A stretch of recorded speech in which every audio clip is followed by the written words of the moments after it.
수강생 여러분 안녕하십니까. 널널한 개발자입니다. 오늘은 2025년 4월 29일 오전 10시 34분입니다. 지난 밤에 MBC에서 또 뉴스가 올라왔죠. 네, 그래서 그 뉴스를 봤는데, 네, 안타까운 결론에 도달하게 된 것 같습니다. 우선은 좀 자극적인 제목인데, 자극적인 게, 요게 조금 자극적인 것 같고요. 이건 사실인 것 같습니다. 네, 뭐, 아무튼, 그래서 이제 이와 관련된 내용을 좀 정리해서 영상으로 좀 만들어 드리려고 마이크 앞에 앉았고요. 그 다음에 좀 질문을 굉장히 많이 지금 뭐 댓글로도 메일로도 보내주셨는데, 그 중에 이제 좀, 이거는 그냥 영상으로 답변 드리는 게 좋겠다 싶어서 한 세 가지 정도만 정리해서 좀 알려드리도록 하겠습니다. 우선 제 개인적인 상태는 지금 처음에는 좀 아쉬운 상태였는데, 이 단계로 넘어가고 있습니다. 네, SKT 오랜 사용자 중에 한 명으로서, 네, 참, 분노를 금할 길이 없다. 이제 그런 상태로 가고 있네요. 좀 아쉽습니다. 우선 좀 그 MBC 기사에 대해서, 뉴스에 대해서 좀 설명을 드리도록 하겠습니다. MBC 뉴스에서, 네, 어제 저녁 8시경이죠? 네, 뭐 대략 이제 이런 뉴스가 나왔는데, 9.7GB 분량이라고 합니다. 근데 여기서 9.7GB 데이터라는 게 뭐냐면, 장기간 비정상적으로 이동한 데이터 분량이 이 정도 된다라는 거예요.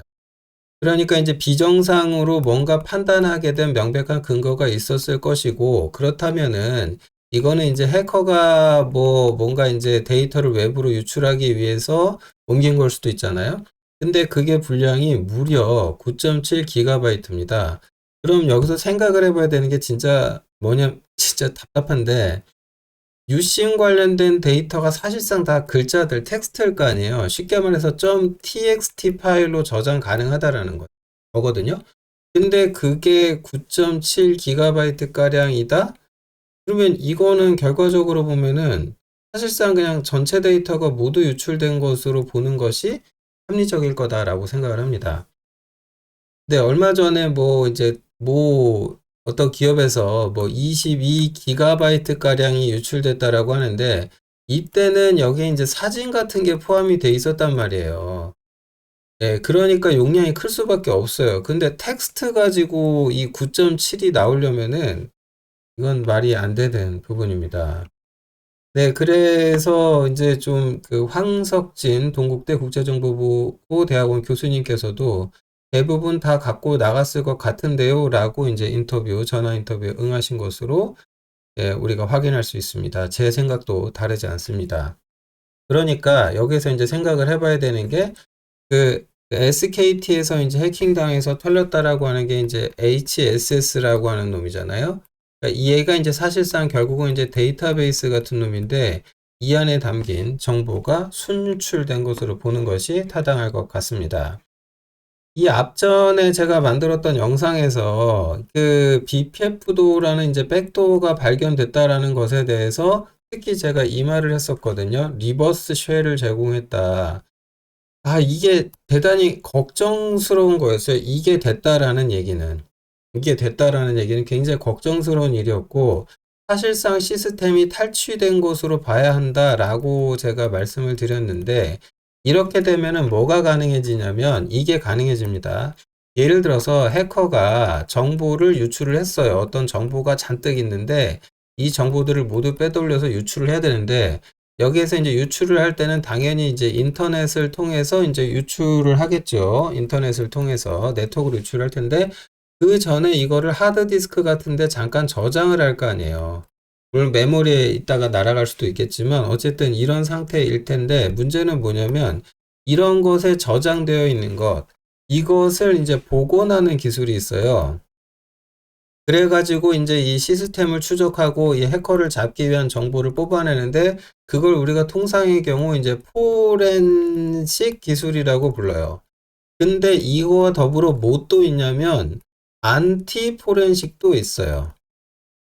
이 안티 포렌식 기술이라고 하는 게 뭐냐면, 이 포렌식이 복원하는 데 핵심이 이제 초점이 돼 있으니까, 쉽게 말해서 안티 포렌식은 이 복원 자체를 못하도록 복구 불가 상태로 뭔가 지우는 기술이에요. 자, 쉘이 탈취됐고 시스템을 원격 제어할 수 있는 해커라면 이거 복원하게 놔둘까요? 상식적으로 어떤 해커인지 모르겠지만 이통사 코어를 털 정도면 실력이 없는 해커가 아닐 텐데 저라도 이 안티포렌식 기술을 분명히 적용했을 겁니다. 내가 저 해커라 해도 나는 이렇게 할 것이다. 이럴 것 같아요. 증거인멸을 해야 될 거 아닙니까? 자신이 절대 잡히면 안 되는데 이걸 하도록 놔두겠어요?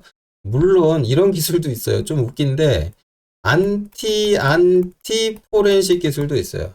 그러니까 해커들이 이렇게 복원을 못하도록 방해할 걸 알고 그걸 차단하기 위한 기술이 또 있거든요.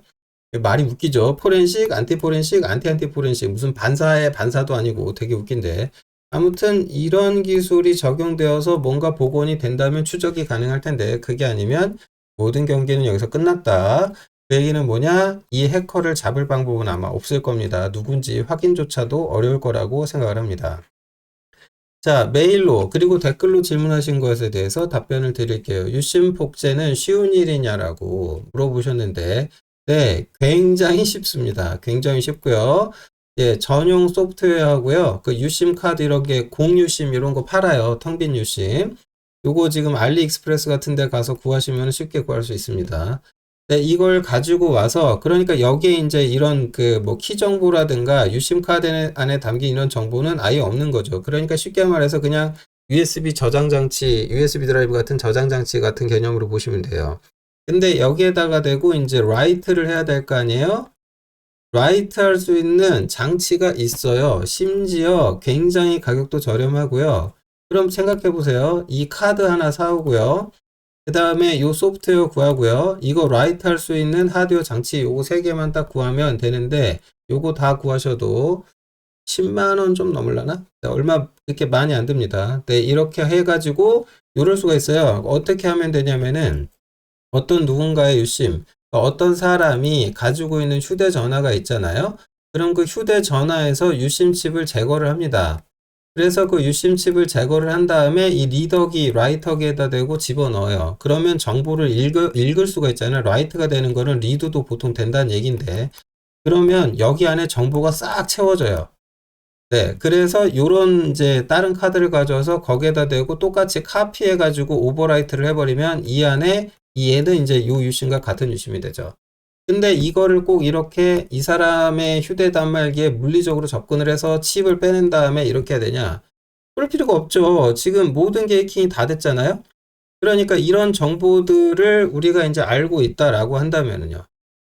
네. 그냥 여기에다 대고 내가 타자 쳐서 입력한 다음에 라이트 하면 그냥 그걸로 끝입니다. 굉장히 쉽습니다. 네. 자, 복제된 유심이 사용된다면 어떻게 되냐라고 하는데 이거는 사실은 조금 애매한 측면이 있습니다. 일단 기본적으로는 통신사는 하나의 그 IMSI에 대해서 한 세션만 허용을 합니다. 그러니까 만약에 동일한 유심이 카피돼 가지고 A, B 두 개가 있다라고 가정을 했을 때 그러니까 이제 IMS랑 키랑 인증정보가 이제 완전히 같은 그 복제된 유심인 거죠. 그러면 이 경우 이제 어떻게 되냐면은 그 두 개의 단말기가 동시에 이제 뭐 예를 들어서 A가 있고 B가 있고 얘가 이제 전원이 켜져 가지고 이제 기지국에 연결이 될 거 아니에요. 이 기지국이 중요한 게 아니고 그 뒤에 이제 기지국을 통제하는 장비가 있는데 지금 SK 상태에서는 MAB일 거예요. 아무튼 요런 놈이 있는데 뭐 여기서 이런저런 판단을 하는 거는 결국은 한 세션만 당연히 허용을 하고 이거 이상하다라고 명백한 이상징후로 이제 당연히 인식을 하게 됩니다. 지금 SK텔레콤이 어떻게 할지 모르겠지만 지금은 좀 예민하게 정책을 구사할 것 같아요. 이런 경우 이제 단말기를 모두 차단할 수도 있게 됩니다. 물론 이것도 사실 애매해요. 어떤 놈이 공격을 했다. 그래서 공격당한 사람 전화기가 안 된다? 그럼 그 사람 더 답답할 거 아니에요. 이걸 차단을 계속 할 수 있을지 그것까지는 잘 모르겠는데 어쨌든 둘 중에 하나의 폰이 그 통신이 안 되는 상태가 될 겁니다. 그러니까 그 이동통신사 네트워크에 이제 등록이 돼서 그 통화가 돼야 되는데 이 등록 과정에서 인증이 실패할 거예요. 그러니까 기본적으로는 먼저 접속한 기기가 정상 작동할 거고 그 다음 나중에 접속한 놈이 이제 뭐가 좀 이상해지겠죠. 네. 네, 요런 상황이 될 겁니다. 네, 이거는 뭐 기회가 된다면 제가 한번 제 단말기를 가지고 네, 시연을 나중에 한번 해 드리도록 하겠습니다. 네, 이 사태가 좀 지나고 난 다음에 해야 될 것 같긴 한데, 예, 당장 제 폰이, 휴대폰이 이게 통화가 안 되면 제가 좀 힘들지 않겠습니까? 자, 아무튼 그렇습니다. 그리고 이제 여기에 더해서 여러분들이 추가로 좀 알고 계셔야 될 사항이 있는데, 바로 어떤 내용이냐면은, 현재 지금 SKT의 5G는 진정한 5G가 아닙니다. 5G 네트워크의 구조는 크게 두 가지가 있어요. 스탠드얼론. 그래서 이제 SA라고 하고요. 그 다음에 이제 넌 SA 해가지고 이런 구조가 있는데, 이게 뭐냐면 그림 보시면 굉장히 쉽지 않습니까? 네, 그러니까 쉽게 말해서 이렇거든요. 네트워크의 코어라고 하는 부분이 있죠. 그런 부분들이 각자 분리되어 있으면 스탠드얼론 방식이에요. 그러니까 이제 LTE EPC 해가지고 코어 부분이 4G 네트워크가 따로 떨어져 있고 5G 네트워크가 이렇게 5G 코어가 분리되어 있고 기지국 자체도 이렇게 네트워크도 따로 떨어져 있다면 이건 SA 구조입니다. 근데 이 경우 문제가 뭐냐면 이 5G 코어를 전수 재구축해야 됩니다. 네, 그러니까 전국에 기지국 까는 거 외에도 이 코어 네트워크를 재구축해야 돼요. 그러니까 이거 보통 쉬운 일은 이렇게 골치 아픈 일이 또 아니겠죠. 그래서 넌 SA 방식을 사용하기도 하는데 이 경우는 뭐냐면은 무선은 5G입니다. 그런데 사실상 내부 구조는 그냥 4G를 그대로 유지하는 거죠.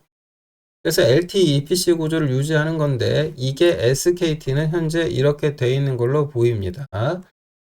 네, 요 경우에 이제 특징이 뭐냐면은 무선 구간만 이제 5G를 적용한 거기 때문에 엄밀히 말해서 진정한 5G가 아닙니다. 5G가 제공하고 있는 각종 기능들이 있어요. 서비스들이 있는데, 그리고 이제 보안성이 강화된 부분도 있고 뭐 이런 게 많이 있습니다. 그런데 지금 그 SK텔레콤은 5G 넌 SA이기 때문에 이게 안 된다는 얘기입니다. 네, 이게 이제 SA로 넘어가야 되는데, 이제 한시적으로 이제 비용이 싸니까, 이제, 이렇게 하면은 뭐 기존에 있는 거 잘 활용해가지고 얘만 구축해갖고 갖다 붙이면 되니까, 이게 이제 가격을 싸게, 네, 이제 운영을 할 수가 있으니까. 자, 여기에서 이제 우리가 다시 한번 돌아봐야 되는 게 뭐냐면, 그럼 5G가 아니고 4G 네트워크였다. 라고 이제, 그러니까 코어가 4G EPC라고 가정을 한다면, 그때 이제 HSS라는 놈이 하는 역할은 뭐냐? 자, 그 전에 이렇게 되는 겁니다. 이거 잠깐 보시면 MM이라는 놈이 있는데, 이렇게 되는 거예요. 여러분이 이제 휴대폰이든 뭐 단말기가 있잖아요. 그럼 기지국에 연결을 합니다. 그런데 이 기지국을 관리하는 애가 이제 MM이에요. 근데 내가 이동하고 있다. 그러면 여기에서 이 기지국에서 이 아래 기지국으로 내가 이동할 수 있잖아요. 그럼 그 정보가 이 MM이한테 통보가 됩니다. 그 과정에서 얘가 HSS랑 연동해가지고 인증도 하고 등록 허용을 할 건지 말 건지 결정을 해요. 그리고 중요한 거, 이걸 통해서 여기에 보면 이제 S게이트, P게이트웨이가 있는데 이걸 넘어가서 PDN으로 가죠. 이게 인터넷이라는 이야기입니다. 그러니까 쉽게 얘기해서 통신사 네트워크의 코어를 이루고 있는 각종 구성 요소들은 몇 다리를 건너 인터넷에 연결되어 있는데 이 두 구간 내에서 적절한 통제가 이루어지지 못하게 되고 우회가 될 경우 몽땅 다 뚫려서 정보 유출이 가능해지는 거죠. 그러니까 해커가 여기에 정보를 모두 다 빼돌린 다음에 요렇게 뭐 이런 식으로 인터넷으로 빼돌렸다 이렇게 볼 수 있는 거죠. 아무튼 이 HSS가 갖고 있는 정보는 가입자 핵심 정보를 몽땅 다 갖고 있는 중앙 데이터베이스인데 여기에서 이제 유출 가능한 정보 뭐 있냐? IMSI, 그 다음에 인증키 이게 들어있어요.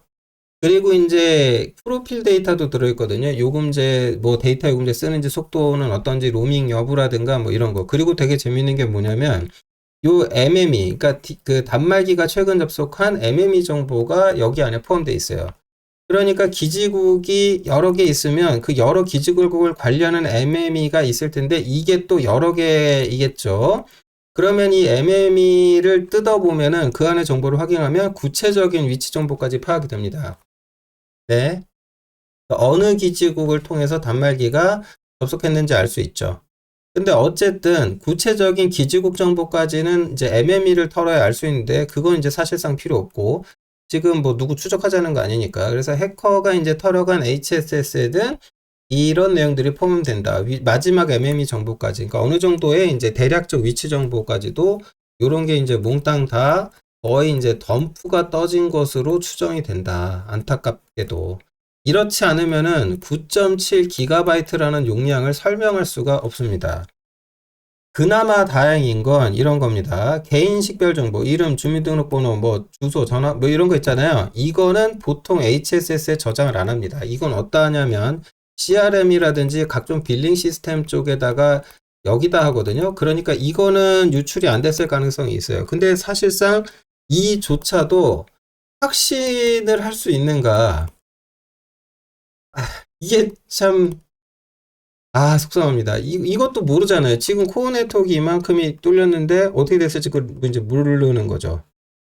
알 수 없는 겁니다. 어쨌든 이제 만약에 이제 어떤 형태로든 이런 정보까지 이제 해커가 취득을 했다. 그러면 이런 위험이 있는 거죠. 그럼 내 은행 계좌 다 털리는 거냐? 뭐 여기서 이제 은행으로 제가 했습니다만 이제 코인 뭐 이런 부분 걱정하시는 분들 많은데 그게 본질이 뭐냐면 핵심은 이거예요. 본인 인증을 우회할 수 있다라는 거예요. 내 전화기가 잠시 무력화된 상태에서 누군가가 이제 나의 폰을 복제해가지고 그걸로 네트워크에 접속한 다음에 인증 문자 메시지를 공격자가 이제 수신할 수 있는 상태가 돼버리면 어떻게 되는 거예요? 결과적으로 암호 초기화가 가능하겠죠? 그러면 이걸로 생각하시면 돼요. 본인 인증 체계가 휴대폰 베이스로 뭔가 허용되는 모든 범위의 무엇을 공격자가 할 수 있게 됩니다. 네, 그러니까 속상합니다. 네, 그러니까 이게 그래서 지금 오죽하면은 각종 지금 그 뭐 금융권이죠. 금융 쪽에서 본인 인증을 할 때 SKT 인증을 지금 신뢰를 안 하는 쪽으로 지금 가고 있는데 이것을 저는 좀 불편하지만 잘하는 조치라고 생각합니다.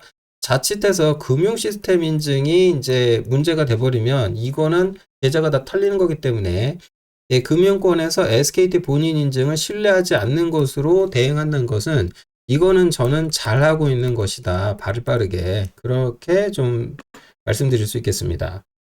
끝으로 소설 좀 써보려고 합니다. 지금 어쨌든 우리나라 대부분의 이제 5G 네트워크, 5G 이제 non-SA 방식이죠.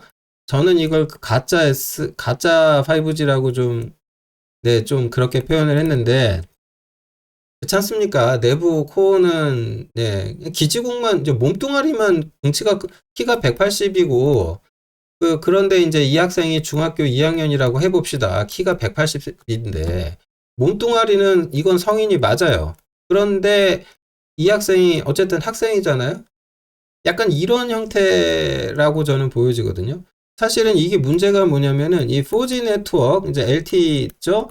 이 4G 네트워크에서 알려진 어떤 보안 취약점들이 있어요. 그걸 개선해서 나온 게 이제 5G인데 웃긴 게 뭐냐면은 여기 IMS 캐치미업이라고 있어요. 이게 뭔지 설명하려면 이제 한참 걸리니까 관심 있는 분들 한번 찾아보시고요. 이게 진짜 웃긴 게 뭐냐면 지금 5G non-SA 상태에서 이 공격이 가능합니다. 가짜 기지국을 만들 수가 있어요. 네, 그래서 이제 LTE 4G 네트워크의 어떤 단점들이 있고 보안 취약점이 있는데 전통적인 취약점이고 요걸 이용하게 되면은 여러 가지가 가능한데 그리고 이제 코어 네트워크 간의 트래픽이 암호화되어 있지 않거나 반대로 암호화에 개입해서 무력화할 수 있다면 보통 이제 중간자 공격이 성공하면 이럴 가능성이 생기는데 이러면 최종적으로 도청도 가능합니다. 도청도 가능. 이거는 이제 말 그대로 소설 쓰다 보면 좀 이런 식으로, 그러니까 좀 과장해서 말을 하자면 이렇단 얘기고, 이런 해킹 기법 얘기하자는 거 아니니까, 어쨌든 가능성이 있다라고 이것도 답변을 드립니다. 마지막으로 제 개인적인 생각을 좀 정리해서 말씀드리고 영상을 마치고자 합니다. 어쨌든 결과적으로 SKT의 과실이 생각보다 심각한 것 같습니다. 무엇보다 조금 이해가 안 되는 거는 사건을 최초 인지한 건 4월 18일이었는데, 발표는 22일 날 했단 말이죠. 뭐 최초 인지하고 뭐 판단하는데 하루 정도 걸렸다 하더라도 며칠이 더 걸려서 발표가 됐는데 이거는 해킹 사고를 인지한 시점으로부터 24시간 안에 신고하도록 되어 있는데 그거를 명백하게 이제 위반한 것으로 보이고 이게 좀 유출된 데이터의 성격도 그렇고 그리고 이제 그 뒤로 이어진 대응 부분도 좀 너무 규모를 축소하려고 했던 건 아니었는지 조금 그렇습니다. 그래서 저는 만약에 누군가 집단 소송을 시작하겠다라고 하신다면 저도 참여할 생각입니다. 이거는 제가 그동안은 뭐 어디서 뭐가 털리든 그딴 거 참여 안 했었는데, 이건 도저히 용서가 좀 이제 안 되는 것 같습니다. 어쨌든 대한민국 최대 통신사에서 이런 좀 참담한 일이 벌어졌다는 것에 대해서 참 안타까운 마음을 금할 수가 없네요. 자, 어쨌든 스스로를 지키는 게 중요한 세상이 된 것 같습니다. 지금까지 알려드린 정보를 바탕으로 여러분에게 당장 문제가 발생하지 않도록 여러 조치를 취하시는 것도 좋겠습니다. 단순하지만 가장 확실한 방법 중에 하나는 어떻게 보면 지금 통신사를 이동하는 겁니다. 그게 좀, 뭐, 거기도 뭐 어차피 또 거기도 해킹당하지 않을까요? 뭐 이런 걱정하실 수 있는데, 어쨌든 지금 당장 제일 괜찮은 건 그냥 번호 이동이 아닐까라는 생각이 듭니다. 이것으로 영상 마치겠습니다. 고맙습니다.